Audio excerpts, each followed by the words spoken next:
Hello everyone, myself Amrita Kumari, lecturer in Government Polytechnic Biljarwag in Civil Engineering Department. आज हम बिहार के गंभीर समस्या पर चर्चा करेंगे। बार बार नए पुल का ढह जाना। इस घटना से ना जाने केवल करोड़ों का नुकसान हो रहा है, बल्कि आम जनता को भी भारी परेशानी का सामना करना पड़ रहा है। कई इंजीनियर्स निलंबित हो रहे हैं और इसकी जवाबदेही भी इंजीनियर्स के ऊपर ही जा रही है। तो इसको किस तरह से रोका जाए और किस तरह से इसके क्या-क्या दुष्प्रभाव हैं और क्या-क्या कारण हैं जिस कारण से ब्रिज गिर रहे हैं लगातार, ये सब आज हम जानने का कोशिश करेंगे। ये लेक्चर सिविल इंजीनियर के लिए भी इम्पोर्टेंट हो सकता है और जो बच्चे सिविल इंजीनियरिंग फील्ड से रिलेटेड है उनके लिए भी, और जो नहीं भी है उन लोगों के लिए भी ये लेक्चर काफी इम्पोर्टेंट हो सकता है। तो हम लोग स्टार्ट करते हैं। जैसे कि अभी हम लोग न्यूज़ देख रहे हैं, काफी सारे पेपर्स कटिंग लगे हुए हैं।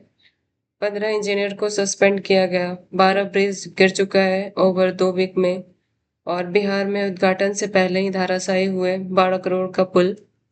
ये सब है और ये कुछ वीडियो क्लिप्स हैं जो कि वहाँ के लोकल्स के द्वारा शूट किए गए थे। ये भागलपुर का अंडर कंस्ट्रक्शन ब्रिज था, ये गिर गया था। ये सारी चीजें हैं। उसके बाद से फिर हम इसके क्या-क्या फैक्टर है हम उस पे ध्यान देंगे और इंजीनियरिंग पर्सपेक्टिव से क्या-क्या चीजें हैं वो सारा आज हम इसमें देखेंगे। तो सबसे पहला हमारा जो रीजन है ब्रिज कोलैप्स होने का, वो है सब स्टैंडर्ड डिजाइन, मटेरियल और कंस्ट्रक्शन प्रैक्टिस।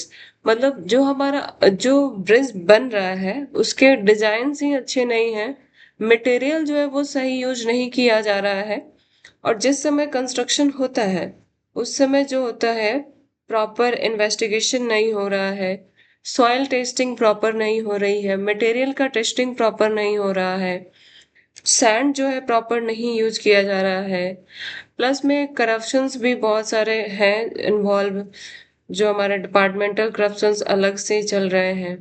तो ये सब रीजन है कि हमारे पुल लगातार गिर रहे हैं। और दूसरा है पुल बन जाने के बाद भी उसका प्रॉपर रख रखाव सही से नहीं होने के वजह से भी, इंस्पेक्शंस प्रॉपर नहीं करने के वजह से भी, मतलब हमारे पुल लगातार गिर रहे हैं बिहार में। तो हम इसमें सिविल इंजीनियरिंग के व्यू से आज देखेंगे कि जो हमारा मतलब हमारा जो ब्रिज बनता है, तो ब्रिज बनने के लिए हम सबसे पहला बात करेंगे कंक्रीट का बात करेंगे। तो कंक्रीट क्या है? तो कंक्रीट जो होता है ना, वो हमारा बनता है सीमेंट और बालू और गिट्टी। इंजीनियरिंग की भाषा में बोला जाए तो सीमेंट सैंड एग्रीगेट। तो हमारा ये कुछ उसमें प्रोपोर्शंस दिए होते हैं, इंजीनियरिंग पर्सपेक्टिव से हमारे कुछ कुछ प्रोपोर्शंस होते हैं। जैसे हमारा M20 है, ये M का क्या मतलब हुआ? M for mix, and 20 is the compressive strength of concrete, जो कि 28 डे में मेजर किया जाता है। और इसकी टेस्टिंग जो होती है ना, क्यूब के ऊपर की जाती है। एक 15 और 15 सेंटीमीटर का क्यूब बना दिया जाता है और उस क्यूब को टेस्ट किया जाता है, उससे हमारी कंप्रेसिव स्ट्रेंथ निकाली जाती है। तो M20 है हमारा, तो उसका कंप्रेसिव स्ट्रेंथ कितना होना चाहिए? 20 के आसपास होना चाहिए, 28 डे के अंदर, जो कि 20 न्यूटन पर mm² के इतना आना चाहिए। तो हमारा जो अलग अलग ग्रेड का कंक्रीट है, यहाँ पे दिया हुआ है कि किस प्रोपोर्शंस में क्या क्या लिए जाते हैं। तो हमारा M5 का बात करेंगे तो 1:5:10, इन द सेंस ऑफ 1 क्या है? सीमेंट का रेशियो है, और 5 क्या है? सैंड का रेशियो है, और 10 क्या है? एग्रीगेट का रेशियो है। उसी तरह से हमारे और विभिन्न प्रकार के ग्रेड दिए हुए हैं और उनका प्रोपोर्शंस भी दिया हुआ है। फर्दर अगर हम आगे बात करते हैं, तो जो ये ग्रेड है इनका क्या क्या, मतलब किस टाइप का कंस्ट्रक्शंस में यूज किया जाता है, वो सब दिया हुआ है। तो हमारा जो M5 से M7.5 है, इनको जो होता है लीन कंक्रीट बेस भी बोला जाता है, और M15 जो होता है PCC, प्लेन सीमेंट कंक्रीट भी बोला जाता है। अब ये PCC प्लेन सीमेंट कंक्रीट का क्या मतलब है? प्लेन सीमेंट का मतलब होता है जिसमें सिर्फ कंक्रीट सीमेंट मतलब ये सैंड सीमेंट और एग्रीगेट मिक्स हो वो प्लेन कंक्रीट होता है।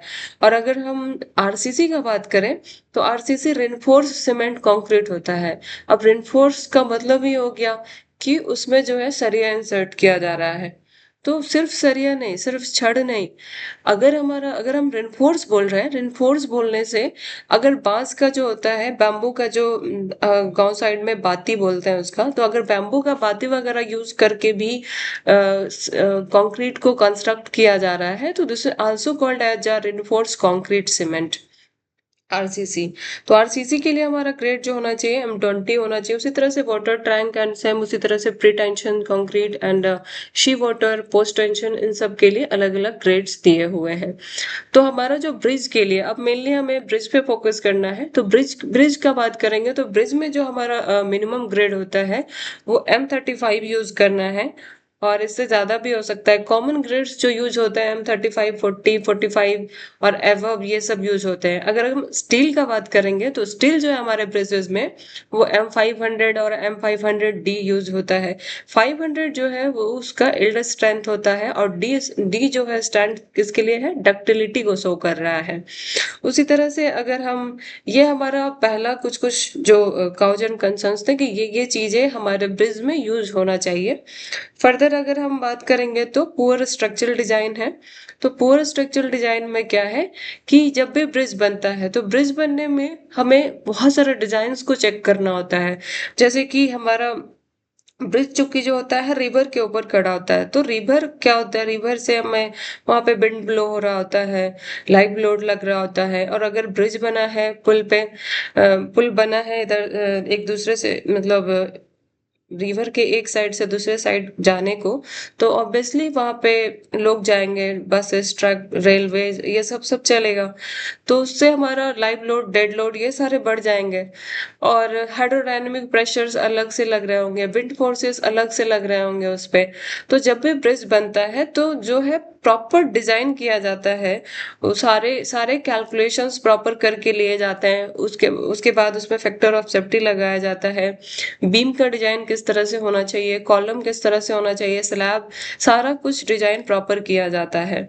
तो वो सब देखने से पहले हम देखते हैं कि अगर हमारा सॉइल जो है, जब हम मान लीजिए कॉलम बना रहे हैं, तो कॉलम बनाने से सबसे पहले हमको क्या चेक करना पड़ेगा कि हमारा जो सॉइल है वो किस टाइप का सॉइल है। तो किस टाइप का सॉइल है तो उसमें हम किस टाइप का फाउंडेशंस यूज करेंगे, और जो वो फाउंडेशंस होता है उन सब का डेप्थ रेंज क्या क्या होता है, तो वो सब हम देखेंगे। तो सॉइल टाइप जो है, अगर हमारा एलुवियल सॉइल है, एलुवियल सॉइल जो होता है ये लूज सॉइल है, तो हमारा ये जो है, इसमें फाउंडेशन जो होता है पाइल फाउंडेशंस का यूज किया जाता है। पाइल फाउंडेशन जो होता है, और इसका डेप्थ रेंज कितना होता है, लगभग 15 से 30 मीटर के आसपास इसका डेप्थ रेंज होता है। और कंसंट्रेशन डीप फाउंडेशन होता है, टू रीच कहाँ होता है, स्टेबल सॉइल लेयर पे इसको रीच कराया जाता है। फिर इसी तरह से अगर हम क्ले सॉइल का बात करेंगे, तो क्ले टाइप का अगर हमारा सॉइल है तो क्ले में जो होता है फाउंडेशन हमारा पाइल फाउंडेशन यूज किया जाता है, फ्लोटिंग, और इसका डेप्थ जो होता है 10 से 20 मीटर के आसपास हम लोग रखते हैं। और क्ले टाइप का अगर हमारा जो सॉइल है तो उसमें क्या होता है ना कि सेटलमेंट इशू काफी ज्यादा होता है। इसी वजह से हम लोग डीप फाउंडेशन का यूज यूज करते हैं हम लोग क्ले टाइप का सॉइल में। सैंडी सॉइल का अगर हम बात करें तो इसमें पाइल फाउंडेशन और राफ्ट का यूज किया जाता है, जिसका डेप्थ 18 से 20 मीटर के आसपास रखते हैं। और ये जो होता है, इसमें क्या होता है, सैंडी सॉइल हमारा है तो ये इरोजन होने का चांसेस ज्यादा है, या फिर पूरा इरोड इरोड इरोड होना, स्कोर होना, शिफ्टिंग का चांसेस, ये सब से ज्यादा रहते हैं। इस वजह से हम लोग पाइल और राफ्ट फाउंडेशंस का सैंडी सॉइल में यूज करते हैं। और अगर हमारा हार्ड सॉइल है, रॉकी सॉइल है, तो इसमें सैलो और स्प्रेड टाइप का फुटिंग कशनर्स का यूज किया जाता है। और इसका डेप्थ जो होता है 2 से 10 मीटर के आसपास होता है, और ये सैलो डेप्थ पे रखा जाता है। फिर अगर हम सी का बात करेंगे, सी और मैरिन कंडीशंस है हमारा, तो वहाँ भी पाइल फाउंडेशंस यूज किया जाता है। डेप्थ जो होता है लगभग 15 से 40 मीटर का, इसमें हम लोग डालते हैं। और अगर हमारा टाइडल जोन है, ऑब्वियसली सी है तो वहाँ टाइड आएगा, टाइड होगा, हाई टाइड, लो टाइड, ये सब वेव्स फोर्स अलग से लग रहे होंगे। और ऊपर से चूंकि हमारा समुद्र का जल खारा होता है तो सी इफेक्ट, सी में जो है उसमें सैलिनिटी का इम्पैक्ट अलग से लग रहा होगा। तो इसमें जो होता है फाउंडेशन हम लोग पाइल फाउंडेशंस का यूज किया जाता है। ये अलग अलग वैरायटी के हमारे फाउंडेशंस के इमेजेस दिए हुए हैं, कुछ कुछ बेल फाउंडेशन है इस तरह से। और फिर उसके बाद हमारा सिंपल स्प्रेड फुटिंग किस तरह से दिखता है, और अलग अलग जो है ये सब इमेजेस दिए हुए हैं। पाइल फाउंडेशंस का दिया हुआ है, कंबाइंड फुटिंग है, मैट और राफ्ट किस तरह से दिखता है। ये सारे अलग अलग हमारे फाउंडेशंस का इमेजेस दिए हुए हैं जो किस तरह से दिखते हैं। ओके, उसके बाद फर्दर हम आगे बढ़ते हैं। तो हम बात करेंगे, अब हमारा फाउंडेशंस का बात हो गया है, तो फर्दर स्ट्रक्चर में देखेंगे कि हमारा टाइप ऑफ बीम बीम किस तरह का है। तो बीम जो है सबसे पहला हमारा रेक्टेंगुलर बीम है, जो कि हमारा कमर्शियल बिल्डिंग में यूज होता है। फ्लेंज्ड बीम है जिसको टी और एल बीम भी बोलते हैं, ये लॉन्ग स्पैन ब्रिज में यूज होता है। कैंटिलीवर बीम का बात करेंगे तो बालकनी और प्रोजेक्शंस के लिए यूज किया जाता है। कंटिन्यूअस बीम जो होता है ये लार्ज हॉल ब्रिजेस में यूज किया जाता है। प्री स्ट्रेस बीम जो होता है ब्रिज लॉन्ग स्पैन ये सब में यूज किया जाता है। उसके बाद से फिर अलग अलग बीम जो है ये हमारा, इसका भी इमेजेस दिया हुआ है। कैंटिलीवर किस तरह से दिखता है, सिंपली सपोर्टेड किस तरह से दिखता है, ओवरहैंग वो किस तरह से दिख रहा है, कॉन्टिन्यूअस है तो लगातार कॉन्टिन्यूअस है, फिक्स्ड बीम किस तरह से दिख रहा है, और कैंटिलीवर और सिंपली सपोर्टेड है तो ये किस तरह से दिख रहा है। अलग अलग बीम टाइप है, ठीक है। हमारा जो स्ट्रक्चर होता है उसमें अगर हम ऊपर से बात करें तो सबसे पहला अगर घर घर से बात करते हैं तो घर में हमारा जो होता है ऊपर छत पे क्या होता है, स्लैब बना होता है। स्लैब के नीचे क्या होता है, बीम होता है। बीम के नीचे क्या होता है, कॉलम होता है। कॉलम के नीचे फिर क्या होगा, फुटिंग होगा। फुटिंग के नीचे फाउंडेशन होगा। इस तरह से हमारा सब स्ट्रक्चर सुपर स्ट्रक्चर हमारे सब बने होते हैं। तो इसी में जो ब्रिज भी बनाते हैं तो ब्रिज में भी बीम होता है। बीम के बाद स्लैब कास्ट करेंगे, स्लैब के बाद उसके बाद हमारा कॉलम होगा, कॉलम के बाद फुटिंग के बाद फुटिंग होगा, फिर कॉलम होगा। इस तरह से हमारे ब्रिज को भी बनाया जाता है। तो वही सब हम सारे स्ट्रक्चर्स को इसको देख रहे हैं। फर्दर ये कुछ कुछ इमेजेस हैं जो कि अगर हम रियल लाइफ में इससे बहुत रिलेट करना चाहे तो सिंपली सपोर्टेड बीम है, ये हम लोग अक्सर देखते हैं, है ना।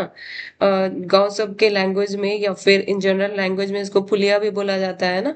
ये पुलिया टाइप का इमेज है। फिर ये सब इमेजेस तो शहर में अक्सर देखने को मिलता है कि नीचे से गाड़ियां पार हो रही है, ऊपर पुल पुल बना हुआ है, तो ये कॉन्टिन्यूअस टाइप का बीम का एग्जाम्पल है। फिर कैंटिलीवर तो हम लोग के घर घर में ही रहता है। आगे जो है थोड़ा एरिया डाल के, मतलब थोड़ा सा आगे बालकनी डाला रहता है तो उसमें कैंटिलीवर बीम वगैरह यूज हो रहा होता है। फर्दर अगर हम आगे बात करें तो मेन पार्ट ऑफ ब्रिज वगैरह का क्या क्या पार्ट है, तो ब्रिज में जो होते हैं अबंडमेंट बना होता है, फिर पाइल कैप है, नीचे पाइल है, फिर पाइल के ऊपर पाइल कैप लगा होता है, पाइल कैप के ऊपर पाइल पियर्स बने होते हैं, पियर्स के ऊपर पियर कैप होता है, पियर कैप के ऊपर फिर उसके बाद है ना डेकिंग बने होते हैं, ग्रेडर्स होते हैं, ग्रेडर के ऊपर फिर आर्चेज वगैरह कंस्ट्रक्ट किया जाता है। तो ये सब जो होता है कुछ इंपॉर्टेंट पार्ट है जो ब्रिज के हैं। उसके बाद अब टाइप ऑफ ब्रिज का अगर हम बात करें तो अलग अलग टाइप का ब्रिज हो जाता है। आर्च ब्रिज हो जाता है, फिर उसके बाद कैंटिलीवर टाइप का ब्रिज है, केबल है, सस्पेंशन ब्रिज है, बीम ब्रिज है, ट्रस ब्रिज है। ये सारे अलग अलग वैरायटी के ब्रिजेस हैं जिसके कुछ कुछ इमेजेस हैं इसमें। फर्दर आगे देखें, अगर रियल लाइफ में अगर हम देखना चाहें कि ये सब ब्रिजेस का एग्जाम्पल कहाँ कहाँ है, तो बीम ब्रिज जो है ये सब जनरली छोटे छोटे जो मतलब छोटे छोटे स्ट्रीम्स बह रहे होते हैं उन सब पे यूज किया जाता है बीम ब्रिजेस का। और ये हमारे बीम ब्रिजेस का एक बड़ा सा एग्जाम्पल है lake Pontchartrain pond lake lake Pontchartrain causeway, New Orleans बना हुआ है। फिर उसके बाद रियाल्टो ब्रिज है जो वेनिस इटली में बना हुआ है। संडे हार्बर्स ब्रिज है जो ऑस्ट्रेलिया में बना हुआ है। ये हमारे आर्च ब्रिज के एग्जांपल्स हैं कुछ। फिर सस्पेंशन ब्रिज हो गया, फिर ट्रस ब्रिज हो गया, ट्रसेस ब्रिज जो जापान में बना हुआ है। ये कुछ एग्जांपल्स हो गए अलग अलग। फिर आप लोग के लिए क्वेश्चन है कि जो हावड़ा वाला ब्रिज है ना, वो कौन सा ब्रिज है, किस टाइप का ब्रिज है, थोड़ा सा देख के आप जरूर बताएं ना। उसके बाद फर्दर अगर हम तीसरा काउच का अगर हम बात करें कि हमारा जो पुल गिर रहा है इसके लिए तीसरा काउच क्या है, तो हाइड्रोलिक रीजन और रिवर डायनामिक भी है। इसमें क्या होता है कि जैसे ही हमारा मान लिया जाए है ना, मानसून के टाइम आया तो काफी फ्लड आ जाता है। फ्लड आ गया तो उसके साथ काफ़ी हाई सिल्टिंग और हाई स्कोरिंग होने के चांसेस होते हैं। अब सिल्टिंग स्कोरिंग क्या है? सिल्टिंग होने का क्या मतलब है कि काफ़ी सारा सैंड या फिर काफ़ी सारा मिट्टी और हिंदी लैंग्वेज में गाद भी बोला जाए तो एक साथ आके पुल का जो कॉलम होता है, ब्रिज का जो कॉलम होता है उसके पास आके अचानक से आके जमा हो जाते हैं। तो उससे क्या होता है, उस पे फोर्स लगना शुरू होता है और ये फोर्स अगर बहुत ज्यादा है तो इससे भी हमारे ब्रिज कोलैप्स होने के चांसेस बढ़ जाते हैं। और अगर फर्दर क्या हुआ कि इतना तेज बारिश, इतना तेज मतलब स्ट्रीम आया कि है ना, पूरा जो हमारा नीचे का कॉलम के आसपास की जो भी सॉइल है उसको अपने साथ बहा के ले चल गया, इरोड कर दिया उसको। तो इससे भी हमारा क्या होगा कि जो लोड लग रहा था अचानक से घट गया। तो इससे भी मतलब ब्रिज कोलैप्स होने के चांसेस बढ़ जाते हैं। जैसे हमारा कोसी और गंडक रिवर जो है वहां पे हाई सिल्ट लोड हो जाता है और चैनल जो है शिफ्ट हो जाता है फ्लड के टाइम पे। तो इससे फाउंडेशन जो होते हैं, अगर हमारा फाउंडेशन थोड़ा भी कमजोर है तो क्या होगा, ब्रिज सस्टेन नहीं कर पाएगा, ब्रिज गिर जाएगा। यहाँ तक कि अगर हम यूएसए जो है, यूएसए बोलती है कि 60% कोलैप्स, ब्रिज कोलैप्स का कारण जो है वो सेडिमेंटेशन है, पियर के अलोंग जो है सेडिमेंटेशन हो गया या फिर स्कोरिंग हो गया, यही 60% ब्रिज कोलैप्स का कारण है। फिर फर्दर मेंडरिंग ऑफ रिवर को देखते हैं। तो मेंडरिंग का मतलब क्या होता है, यहाँ पे आप फोटो भी देख रहे होंगे, सांप टाइप का इमेज बन गया है ना। तो मेंडरिंग ऑफ रिवर का क्या मतलब है कि एक साइड जो है सिल्टिंग हो रही है, दूसरे साइड स्कोरिंग हो रही है और यही शेप जो होता है कॉन्टिन्यूअसली बनते चला गया। तो इस टाइप के शेप को हम लोग बोलते हैं मेंडरिंग ऑफ रिवर। उसके बाद से फिर हमारा क्या है, contract management failure and corruption. चौथा पॉइंट हमारा क्या हो गया, करप्शन हो गया। और मतलब जो कॉन्ट्रैक्ट जो जिसको हम देते हैं, जिस तरह से जब टेंडरिंग शुरू होती है तो टेंडरिंग के टाइम पे क्या होता है कि मतलब हाई प्राइस लो प्राइस देखा जाता है। तो उस समय क्या होता है कि हम लोग क्या करते हैं, टेंडर का लॉ लिमिट नहीं होता है। मान लीजिए 10,000 का टेंडर रिलीज हुआ तो उसमें 8,000 का मतलब कोई 8,000 की बोली लगाएगी तो उसको दे दिया जाएगा। और देखा जाए कि अगर करंट प्राइस है उसका बनाने का cost, material cost, labour cost, सारा कॉस्ट मिला के ही 9,000 पड़ रहा है, फिर भी अगर कोई 8,000 बोला है तो उसको दे दिया जाता है। तो इस तरह से क्या होता है कि मटेरियल प्रॉपर यूज नहीं हो पाता है, काफी ज्यादा करप्शंस होने लगता है। और ये भी मतलब लो क्वालिटी का वर्क मटेरियल यूज होने लगता है। तो इस तरह से क्या होता है कि हमारे ये भी बहुत बड़ा रीजन है कोलैप्स होने का, ब्रिज। उसके बाद करप्शन से एक बहुत मेजर रोल प्ले कर रहा है। आए दिन हमें बहुत सारे न्यूज मिलते रहते हैं कि बहुत सारे इंजीनियर्स के यहाँ छापा लगा तो इतने करोड़ की प्रॉपर्टी पकड़ाई, उनके सैलरी से ज्यादा इनकम दिखाया हो रहा है। तो ये सब सारे करप्शंस इन्वॉल्व होते हैं बहुत सारे अलग लेवल के। तो इन सब वजह से भी हमारा ब्रिज कोलैप्स होने का एक मेजर कारण बन रहा है आज के दौर में। उसके बाद हम बात करेंगे कि सिविल इंजीनियरिंग वर्ड डिपार्टमेंट में अलग अलग कौन कौन सा डिपार्टमेंट है जो सिविल इंजीनियरिंग में काम करता है।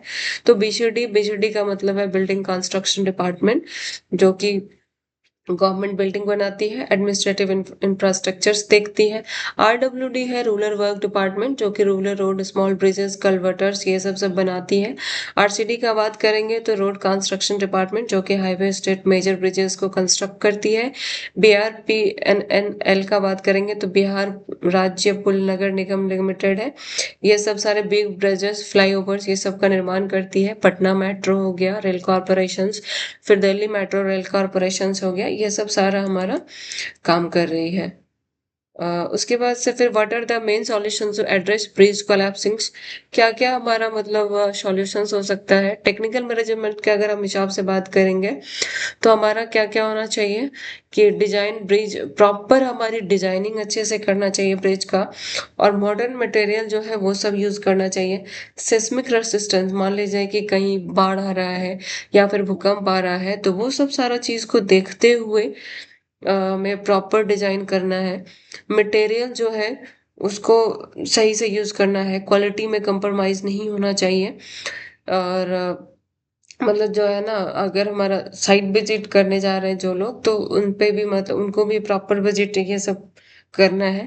तो ये सब हमारा टेक्निकल मेजर एडमिनिस्ट्रेटिव मेजरमेंट में बात करेंगे तो हमारा जो है ना पूरा, अगर हमारा कहीं करप्शन हो रहा है तो उसको स्ट्रिक्ट एक्शन लेना है उसके अगेंस्ट, और रेगुलर इंस्पेक्शंस होना चाहिए, मेंटेनेंस प्रॉपर होना चाहिए, बजट जो है इसके लिए प्रॉपर बजट एलोकेशंस होना चाहिए, है ना। और मतलब जो है जियो टैगिंग, ड्रोन सर्वे, ये सब सब ई टेंडरिंग ट्रांसपेरेंसी है। जब भी हम टेंडर रिलीज कर रहे हैं तो टेंडर रिलीज करते समय ट्रांसपेरेंसी होनी चाहिए, और कितना बजट पास हुआ, क्या क्या हो रहा है, ये सब सारा चीज़ का विशेष ख्याल रखा जाना चाहिए। उसके बाद फिर अगर हम फर्दर हम पॉलिसी और इंस्टीट्यूशनल रिफॉर्म्स का बात करेंगे तो मतलब independent bridge safety authority Bihar में होना चाहिए। स्ट्रॉन्ग कोऑर्डिनेशन, सारे जो हमारे क्या होता है कि यहाँ कोऑर्डिनेशन ही नहीं है, आरसीडी अलग काम कर रही है। हम लोग बहुत बार देखते हैं कि कई बार रोड बन जाती है उसके बाद नाला नीचे सर्वर लाइन गुजर रहा होता है, तो ये एक प्रॉपर कोऑर्डिनेशन ना होने की वजह से भी ये सब होता है, जिससे काफ़ी ज़्यादा सरकार को नुकसान उठाना पड़ता है। तो हमारा जो है कोऑर्डिनेशन सारे जितने भी विभाग हैं सिविल के, उन सब का कोऑर्डिनेशन बहुत अच्छे से होना चाहिए, और मतलब जो भी वीकनेस है इसको प्रॉपर तरीके से दूर किया जाना चाहिए। इस तरह से हम लोग जो है बिहार में ब्रिज कोलैप्स इतने जो हो रहे हैं उससे हम लोग बच सकते हैं, और बिहार ही नहीं पूरे इंडिया में भी इससे बचा जा सकता है ब्रिज कोलैप्स से। और फर्दर हम लोग अच्छे से अपने देश के लिए, अपने राज्य के लिए अग्रतर विकास देख सकते हैं। हमारा राज्य बहुत आगे जा सकता है, हमारा देश आगे बढ़ सकता है, हम लोग आगे बढ़ सकते हैं। Thank you.